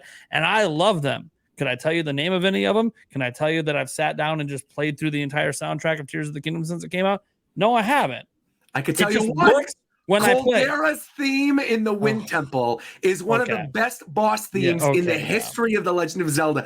I'm going to give you that. Yeah. When that happens and you hear the music from Dragon Roost, knowing about the Rito and all the stuff in Wind Waker, and you're in this Wind Temple that's meant to be this like ancient boat of the people of the Rito. And so this is probably something that was in the lore dating back to Wind Waker. You have this epic Wind Temple thing. Then it starts playing the music of the Rito village from this game, and you get the dun da da da da da da with the full orchestra and the full choir that then kicks into the battle theme. Is godlike. One of the best boss themes in the history of the Legend of Zelda. I will say that one theme I have listened to over and over and over again. I will give you that. I will give you that one. Yeah. But that's the thing. I look at it as like this music. This is something that I just want to hear it in orchestra. The other music, I don't need to. But this is like, no, this is orchestra music. This is what it is. And I don't sit there and just listen to orchestra music all the time. It's just not my jam. But you drop me in an orchestra, I'll be like, oh, dude, that's the Wind Temple. Oh, dude, it's all there. It's all in there. It's just not something I choose to listen to until you hear it in person, and then you just rush back the memories just like anything else. And I will admit, the Wind Temple was the first temple I did, and that song was a banger. Yeah, and I think adding to what you Mm. mentioned too about the build up. I guess both of you had mentioned this, but the build up in the temples with the music, where as you're solving different parts of the temple, they start adding new things to the track. Yes. I think the one thing that is kind of a shame is that you don't hear the final version of each temple theme for very long, because you just go right to the boss you're, like, after right you've at done the the end, last yeah. bit. Right, and then the boss has its own unique theme, so it kind of goes above, your head. You just miss it kind of. So I would highly recommend people listen to the final built-out versions of each of the temple themes, because they are very good. And a lot of people probably skip them because, again, you just beeline to the boss after you've done the last thing that unlocks a portion of a temple. Well, yeah, you literally just go back and whoop, and you're in the boss fight. That's it. Yeah, you don't even think about stopping to listen. Yeah. I mean, there were moments that I played, and then people will know that watch me beat the game live, that there were some moments that I'm like, wait a second, because I'm just busy doing my thing, focusing on what I gotta do next. All of a sudden, I'm like, well, wait a second, we gotta stop. What is this? Oh, is that Vi's theme? Yeah. Did that just happen? What is going on? Like, there's just those that moments. was, to me too, the way they incorporated that with the sword stuff, right? When they play Vi's theme from Skyward Sword, and you're like, oh no, see, they do know what they're doing here. This is a callback. This is something that they are bringing back. It is incorporated in the story. Yeah. Not that I'm surprised. Kobayashi. No, not at all, of course. But I think that the ties to the music and the story are so clear in this one. And I think it's done with the intention of, again, connecting it for people who are longtime fans of the series, of going, no, I know this might seem like a reboot. We are changing a lot of things. This is a new direction for the series. But believe me, the core and the history of Hyrule that we've built up to this point is not going anywhere. It's definitely still there. And we haven't forgotten our roots, which I think is integral. Exist. Exactly. Right. Yeah. I think the game, or I guess we're probably wrapping this up. But Yep. Yeah. Oh, yeah.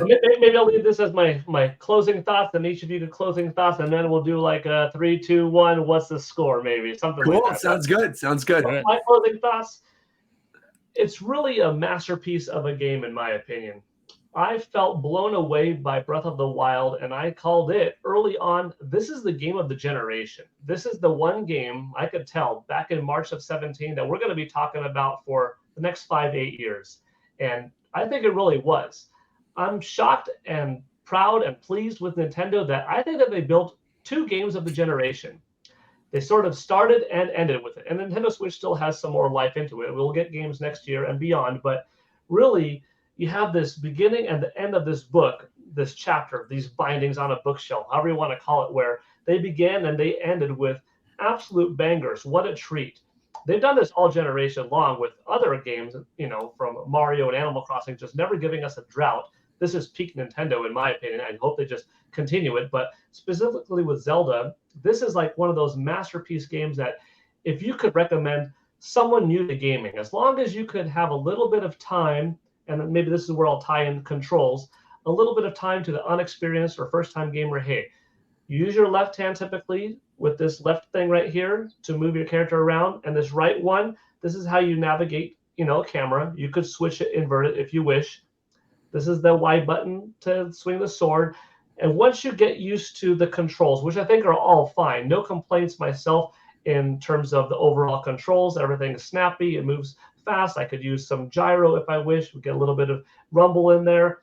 Maybe scrolling through items could be better, but even that's sort of solved because you could push items to most used or stronger, but perhaps a rolling wheel would be better. But if you could just spend some time, new gamer, with the controls, you'll have one of the best games of all time on your hands, and you will have several hundred hours of fun for your $70 investment. And you can't really say that about the majority of games out there. No disrespect. There are many, many awesome games, but this just nails it so much. I mean, the fact that we spent, I think, most of our review just on theorizing story means how much story is in it. That also kind of tells you how much is not, but how much you want to learn more of, because it's that compelling. And I think Nintendo knows what they're doing. They could probably still find a way to further master the craft, because you never want to leave an audience with no story and you have to tell it all yourself. But I think there is something to not giving you all, because it creates these kind of conversations. And much like with the modern era of everything being social, everybody talking about each other's experiences, so too does this game work, because back in the day, you would talk about, I'm getting goosebumps because I'm remembering my Zelda lineage right here. you would all get to a point about the same time in Ocarina of Time or the Wind Waker. You talk with friends and you'd move on and get to that point. Boom. This game, there's so much more. There's so many layers of complexity, primarily with the gameplay, but with the story, there's enough that you love it, but there's not enough. Maybe it's intentional that they want to create more of a social conversation behind it because that adds to the views. That adds to the fans are theorizing because it's going to take us 5 years to make a new one. We know gameplay wise, we're going to give people. Oh, I'm telling you, it's happening again, guys. We know gameplay wise, 5 years from now, people are still going to be playing Tears of the Kingdom and making even crazier contraptions. Look at the beginning of Breath of the Wild and look 6 years later. We're like, wow, this is kind of cool. I could use stasis and make it fly. Whoa, hold on. Now you could just do all this stuff times 10 fighting against the Lionel and never get hit once. You think that it's cool to make Metal Gear Rex now? Just wait until 5 years from now. People are like, how did you make a whole city with I mean, who knows, right? But gameplay wise, you have that. If they gave everything story wise, would the story last 5 years? There's only so much reading you could do. There's only so much voice acting that you could do. So by not giving you everything, sometimes less is more. And I think that it kind of fits, and I'm liking it more now because as we're having the conversation today and hear Roger talk about how it could go back in time and with Ganondorf this, and they talking about how he was nuked and that didn't happen before, boom, boom, boom. And my own thoughts of like, there is a way to make it reboot. There is a way to make it work. You know, who else gets born from the Gerudo tribe? That's the one man every 100 years when it's not Ganondorf. Was he born? It creates conversations. And I think with this kind of game, that's another reason why I think they nailed it.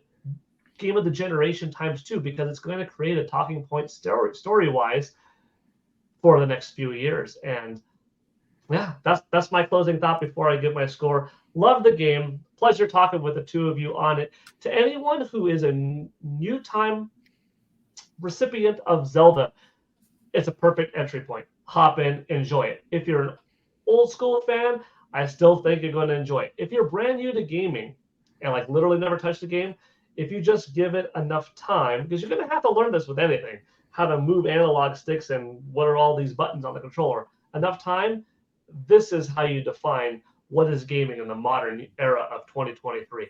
It nails sound, it gives you gameplay, it gives you music, it gives you tight controls. It's so polished that Nintendo delayed it about a year from when it was done to make sure things don't break on you when playing. And you want to have as easy and barrier-free of an entry point into gaming. And this game was the entry point for many people, I think, into Zelda, possibly into gaming. And for us old school folks that have been playing for 3 decades, really, there's enough in it story-wise for you, gameplay-wise from you. We're trying to make you happier. We listen. Nintendo is listening. They made the bosses different than Breath of the Wild. They made the temples, dungeons different, So I think they'll continue to get better and better. But yeah, love the game. Let me hear you guys' final thoughts. Look, it's pretty simple. It's my favorite game of all time. So I can nitpick a lot of things in it.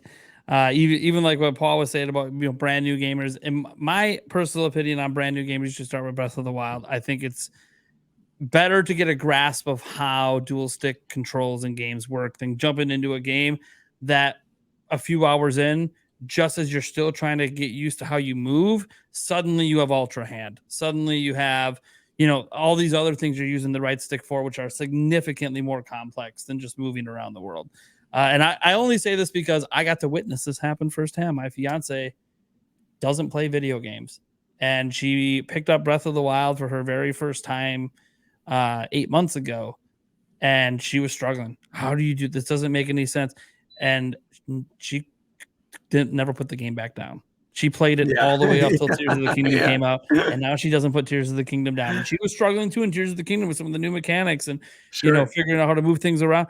But I feel like it could be a little too much. I think if you're a brand new person to come into all of that at once, it might be a little much. But that's why I think Breath of the Wild for brand new gamers. If you're an experienced gamer that doesn't have a problem moving around with twin sticks, hop right into Tears of the Kingdom. no problem. But for brand new, I would say maybe go with Breath of the Wild. And that's not a criticism of Tears of the Kingdom. It's a direct sequel. To be fair, it's not meant to be the first that you touch. Is it? Yeah. Can it be? Absolutely. But it was definitely meant to be a direct sequel, and it builds on top of a lot of what Breath of the Wild did. This game, I didn't think Breath of the Wild could honestly be topped by a sequel. Sequels are usually letdowns in a lot of situations, whether it's movies, TV, books. They're usually letdowns. There's always the exceptions, and there's always the things where things get better before they get worse. Yeah, long-running book series. You know, you made the first 4 great. Maybe book 5 though just didn't quite hit. We see with Game of Thrones, really, really great for many seasons, and the last couple seasons, well, what happened? What happened is they ran out of book material. So that's the real story of why that went down. When you only have the general outline of what's supposed to happen, yeah, well, you're missing all the good stuff. But that's the thing with this game is I didn't think it was possible to be better than what Breath of the Wild was. And Tears of the Kingdom somehow did it. And I'm still sort of shocked that it did. That they listened, that they came up with this many inventive and creative ways to remanipulate a world we've already been in, that they took the criticisms of how the story was handled and made massive improvements with this story. Because, you know, I go back to the Reggie quote back in the day when he says, "Oh, we don't listen to anyone. You know, you make a petition, we don't listen. Like, it's just pointless. Oh, you want to take credit? Operation Rainfall." Dude, we didn't even look at that thing. Didn't even matter to us. I mean, he doesn't call out specific things like that, but he does mention that no, because someone asked him in an interview, "Hey, does Nintendo pay attention to what fans say in any of these petitions?" And he just straight up said, "No, we don't pay attention to any of it." And now you have an interviews today where Aonuma comes out and says, "Yeah, of course we're paying attention and we're listening." Well, it's very obvious that you are. And so while they might not listen to any one in particular person, they get the general sense that, okay, the dungeons really wasn't the way that we should have went with them. We need to go back to some of the more thematic things, but we do like the way the dungeon, like, it's like we want to evolve the dungeons, but we want to remember that, hey, you know what? People didn't like that when we thought was such a great idea with the Divine Beast. Maybe they were a bit too samey, and we kind of got in our own way with how we were thinking about things. And I see that sort of throughout Tears of the Kingdom, where they maybe had a lot of good ideas, and what ultimately we got in the end was something that made, I've said this only one other time, it made Breath of the Wild almost feel like a tech demo. And this is what it was meant to be in the end. And I didn't think that was possible. I don't think I've ever said that about a sequel to any game, that it made the prior one feel like a tech demo when the prior one is already like one of the GOATs. So it's like, how does that happen? That's not, sequels aren't supposed to make one of the GOATs just feel like you were just a demo for what was to come. But that's really what it felt like. And I'm just going to leave my thoughts on that because I could talk about this game forever. So, and I could mirror what both of you said. Obviously, it's like I feel like the way you said it is perfect, right? Like that it does kind of make Breath of the Wild feel like a tech demo. And again, like I would highly recommend Breath of the Wild as an entry point for people that are new. But I think Breath of the Wild kind of was revolutionary in terms of like what it did for the Zelda franchise, right? When you look at like the old format of Zelda with the dungeons, and they always tried with Skyward Sword and all these other games to have the exploration and that feeling of solving a puzzle in a dungeon actually be part of the overworld. And I feel like this is the first time, even more so than Breath of the Wild, that I feel like that idea has actually been put into something concrete. I feel like Tears of the Kingdom is the most Zelda 1 feeling Zelda game since the original Legend of Zelda, in terms of creativity, in terms of really feeling like you are thrown into this world. You could do whatever the heck you want, explore away. And I feel like they've tried and tried and tried for 20, 30 years to get that same format and to get that feeling. And they haven't quite done it. Not to say that those games are not also amazing and perfect and and, things that have caused childhood memories and new fans for the series for years to come. But it really does feel like this is the paradigm shift for The Legend of Zelda that it's needed. You could see it in gameplay, you see it in sales, you see it in critical reception. It is across the board, objectively, the biggest change and the biggest thing to happen to Zelda since the original Legend of Zelda. And I think I cannot imagine a world in which we are ever going back. And just as you had brought up how it kind of makes Breath of the Wild feel like a tech demo, which is shocking considering how amazing that game already is, I am so intrigued to see what Zelda is going to look like 5-10 years from now and how people are going to look back at Tears of the Kingdom. Because again, I cannot imagine a world in which we go back from here. I think we're only going to move forward. They obviously put so much time and effort into building this Breath of the Wild Tears of the Kingdom engine and perfecting things and fixing things that people, had as issues with that original game, albeit dungeons, music, story, whatever. It enhances that original game, which was already one of the best games of all time in literally every single way. And I'm right there with you. It is my all-time favorite Zelda game of all time and probably one of my favorite video games of all time, period. Now, Tears of the Kingdom is a masterpiece. All right. We went this way. I guess we could go this way with our scores. And then, Roger, you could start first. What is your score out of 10? I am giving The Legend of Zelda Tears of the Kingdom a solid 10 out of 10. I am not going percentage marks on this one. I think we're starting things off. Obviously, if we do more review crews, these will be things that'll be nuanced and we'll go by This is going to become our Ocarina of Time where we set the bar so high, nothing ever gets... We're setting the bar so high that, everything now from here on out has to match up to Tears of the Kingdom. So I am setting the bar high. Tears of the Kingdom gets a 10 from me. All right, Nate. Your score.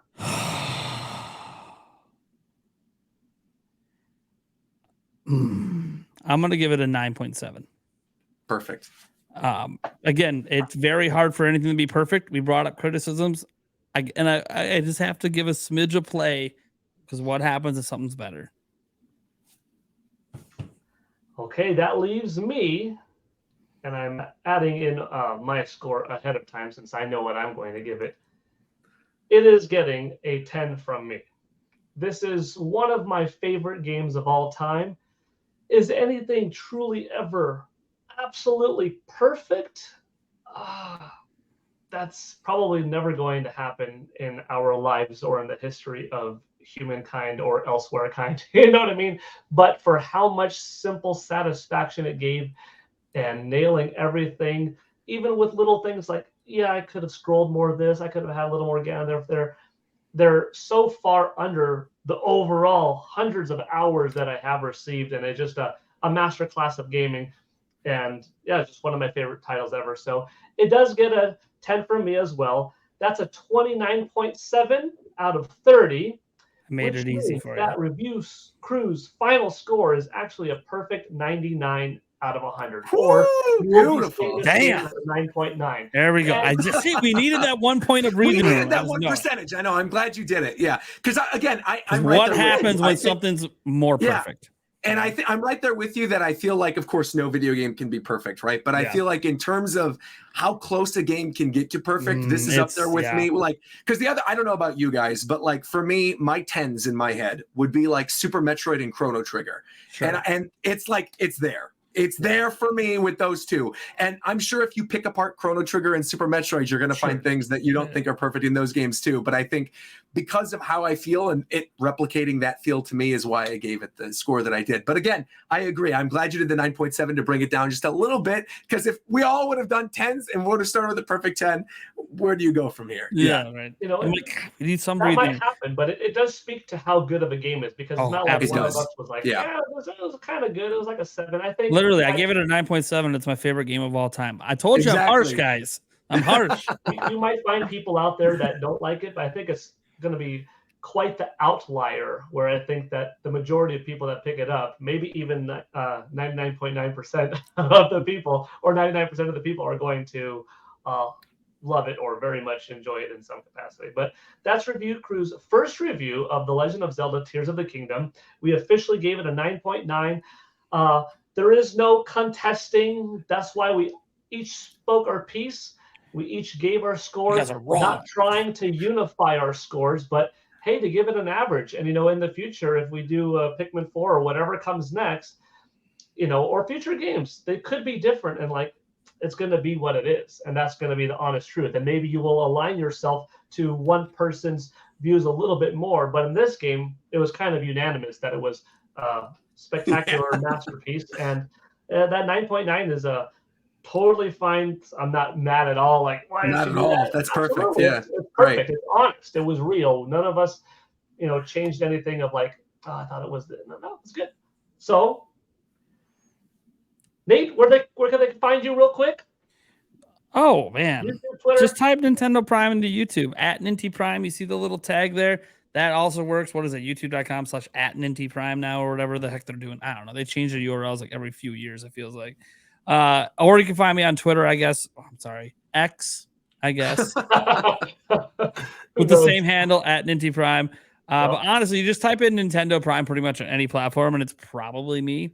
So come find me posting weird, wonky things on Instagram or some other weird place that I barely ever post. But when I do, you never know. Sometimes I'm pretending I'm trying to be meme-tastic and jump in the air, punching a block, but then I'm wearing a Zelda costume, and it makes no sense. Roger, you could tell folks where you're at. Oh, sure. Yeah, so I'm on YouTube, I'm on Twitch, I'm on pretty much every social media platform as Rogers Base, ROGERSBASE. I have the brand Unity. There's no official Rogers Base _ whatever. It's Rogers Base everywhere. So, yeah, come find me. And thanks so much for having us on, Paul. Greatly appreciated. It was a lot of fun talking Zelda, and I'm looking forward to seeing whatever the next review crew is going to be. Yeah. Thank you all for watching. Thank you for joining me. You could find these videos on any one of these channels or on the review crew portion of YouTube. So look for @Gale Network, look for Ninty Prime, look for Rogers Base, look for review crew. You're going to find it. We'll be on Twitter as well to maybe talk to you about conversations, and you could get mad at us or not. Hopefully you'll be happy. All right. Well, thanks again for watching. This is Review Crew signing out. See you all next time. Take care, everybody. Later.